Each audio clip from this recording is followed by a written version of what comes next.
O aplicativo de mensagens WhatsApp anunciou hoje que está investigando as empresas denunciadas ontem pelo jornal Folha de São Paulo.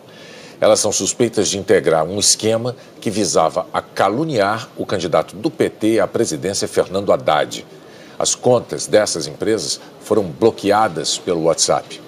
O aplicativo de mensagens anunciou em nota que tem tomado providência similar desde o início do processo eleitoral. Na nota, o WhatsApp afirma que está investigando empresas que infringem os termos de uso da plataforma, assim como as que o jornal Folha de São Paulo denunciou ontem, por fazerem parte de um esquema de envio de mensagens em massa contra o candidato do PT, Fernando Haddad. Na reportagem, o jornal afirmou que empresários pagavam até 12 milhões de reais por esse serviço. Afirmou ainda que esses empresários já se preparavam para uma grande operação para a reta final do segundo turno. A prática é ilegal, pois se trata de doação de campanha por empresas, vedada pela legislação eleitoral e não declarada. O WhatsApp afirma também que já bloqueou diversas contas de divulgação maciça que estavam ligadas a essas empresas. Além das citadas pela Folha, o WhatsApp diz que não comenta quantas empresas já foram notificadas, nem os seus nomes. Na nota, o WhatsApp diz ainda que já baniu centenas de milhares de contas durante o período eleitoral de forma proativa, ou seja, por iniciativa própria. A empresa afirma que isso foi possível porque dispõe de tecnologia de ponta, capaz de detectar contas com um comportamento anormal, como, por exemplo, espalhar desinformação ou mensagens não solicitadas pelos usuários, o chamado spam. O jornal Folha de São Paulo citou as empresas Quick Mobile, Yakovs, Croc Services e SMS Market como sendo aquelas que estariam vendendo o impulsionamento em massa de mensagens contra o PT e seu candidato. E Luciano Hang, dono da Avan, como sendo um dos empresários que financiaram tal atividade. O jornal não exibiu documentos nem mencionou relatos de testemunhas. O empresário Luciano Hang negou que tenha comprado impulsionamentos e desafiou a Folha de São Paulo a mostrar algum contrato seu com empresas que usam o WhatsApp. Vamos agora ao que dizem os demais citados. A SMS Market de Bauru, no interior de São Paulo, publicou uma mensagem no Facebook afirmando que as regras da empresa não permitem nenhum tipo de divulgação do setor privado para promoção ou incentivo de votação em qualquer candidato e que, portanto, todas as informações relacionadas à empresa não passam de mentiras infundadas. A Quick Mobile de Belo Horizonte, em Minas Gerais, disse em nota que encaminhou a notificação do WhatsApp para o departamento jurídico e que tomará as medidas necessárias partindo do fato de nunca ter feito nenhum tipo de divulgação para o deputado Jair Bolsonaro, nem para o partido dele ou para qualquer empresário, e que não realiza divulgação de nenhum tipo de conteúdo difamatório ou ilícito. Nossas equipes em Uberlândia, no Triângulo Mineiro, estiveram nos 2 endereços divulgados pela empresa Croc Service na internet. O primeiro é uma residência e ninguém conhece a empresa. No segundo, funciona uma consultoria empresarial. A empresa Yakovs, com sede na cidade de São Paulo, não quis comentar nem recebeu a nossa equipe, mas publicou uma nota dizendo que foram citados erroneamente como participantes de um suposto esquema de favorecimento ao candidato à presidência Jair Bolsonaro e que não tem qualquer envolvimento com os fatos citados. Com base na reportagem da Folha, o PT entrou ontem com uma ação de investigação no Tribunal Superior Eleitoral e pediu que o tribunal declare o candidato Jair Bolsonaro inelegível por 8 anos. Na ação, o PT afirma que o presente caso trata do abuso de poder econômico e uso indevido dos veículos e meios de comunicação digital perpetrados pelos representados, uma vez que estariam beneficiando-se diretamente da contratação de empresas de disparos de mensagens em massa, configurando condutas vedadas pela legislação eleitoral. Na ação, o PT também afirma que o caráter eleitoral dos fatos narrados é evidente, além de demonstrar potencial suficiente a comprometer o equilíbrio do pleito eleitoral de 2018.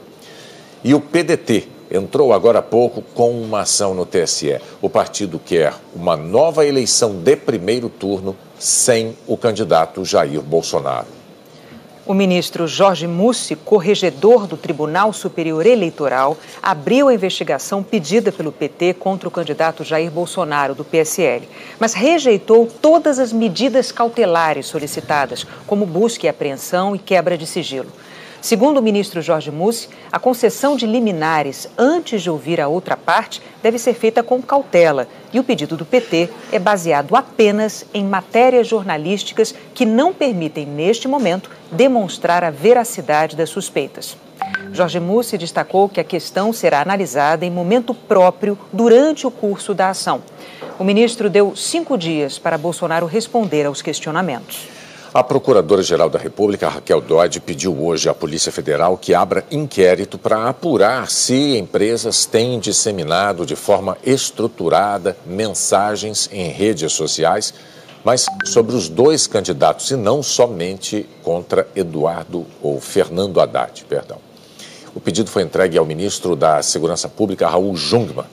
Nesse pedido, Raquel Dodge destaca que a denúncia já tinha motivado a abertura de procedimento pela Procuradoria-Geral Eleitoral para verificar a existência de eventual utilização de esquema profissional por parte das campanhas com o propósito de propagar notícias falsas. E explicou que a situação agora exige apuração na ótica criminal. O candidato do PT, Fernando Haddad, voltou a comentar hoje a denúncia. Ontem a Folha de São Paulo trazia uma reportagem de capa muito séria, uma denúncia de que via Caixa 2 o meu adversário tinha feito uma espécie de tsunami no WhatsApp, cibernético, portanto, uma espécie de tsunami cibernético com uma quantidade enorme de calúnias contra mim. Quem sofreu o que eu sofri nos 4 dias que antecederam o primeiro turno, e só eu sou capaz de saber, porque a minha família foi atingida, a minha filha foi atingida, a minha honra foi atingida, tem que demonstrar um mínimo de indignação, com uma prática que nós, pela construção do Fundo Público de Financiamento, imaginávamos que pudesse ser superada, que é a utilização de dinheiro ilegal, dessa vez para caluniar o adversário. Não foi nem para fazer propaganda. Se ainda tivesse sido para fazer propaganda dele, seria crime, mas vamos dizer assim, bom, está fazendo propaganda do que fez. Como ele não fez nada a vida inteira, ele é obrigado a atacar. Ele é obrigado a atacar com calúnias, porque ele não vai botar o meu currículo no WhatsApp, o que eu fiz como ministro, o que eu fiz como prefeito, o que eu fiz na vida pública. O candidato do PSL, Jair Bolsonaro, reagiu desmentindo a reportagem da Folha de São Paulo. A manchete da matéria é uma coisa, o corpo da matéria é até outro, né? O corpo não é nada comprometedor. Eles têm que apontar que empresa é essa, qual a minha relação com essa empresa. Eu não tenho relação nenhuma com empresários nesse sentido. E outra coisa, eles falam em fake news. Nós estamos derrotando o PT com verdades. Nós não precisamos mentir sobre o senhor Haddad. Agora, fake news espalha ele, como ele tem dito, que eu quero acabar com o 13º, que eu quero acabar com o Bolsa Família, que eu votei contra um projeto de lei que falava dos deficientes no Brasil. Ele tem dito barbaridade a meu respeito, inclusive botado no seu programa eleitoral e nas inserções. E nós não temos feito isso. Eles estão desesperados. Não vão conseguir atingir seu objetivo, até porque eu estou tranquilo. Diz mais ainda, o próprio Haddad agora diz que eu, em jantares, havia estimulado o empresário a fazer isso aqui. Deixo claro, desde o dia 6 de setembro estou fora de combate. Fiquei 23 dias dentro do hospital e agora dentro da minha casa. Não participei de jantar com quem quer que seja. O candidato do PSL, Jair Bolsonaro, defendeu hoje a liberdade de imprensa e falou sobre propostas para a área da saúde. Ele disse que, sem indicação partidária e combatendo a corrupção, a pasta terá dinheiro para voltar a fazer investimentos.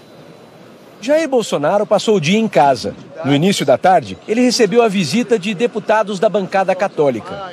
Mais tarde, Jair Bolsonaro recebeu um comitê de entidades de assistência à pessoa com deficiência. Segundo o deputado Onyx Lorenzoni, do Democratas, que intermediou a conversa, a defesa da população com deficiência será prioridade num eventual governo. Em entrevista, o candidato do PSL falou sobre suas propostas para a saúde. Voltou a defender que não haja interferência dos partidos na nomeação de ministros. Disse que, sem corrupção, a pasta terá dinheiro para investimentos. As indicações políticas levam à ineficiência do Estado e à corrupção. Então eles têm que ter alguém, um médico de preferência, que seja um bom gestor, que seja patriota, que tenha autoridade e iniciativa para mexer nessa máquina.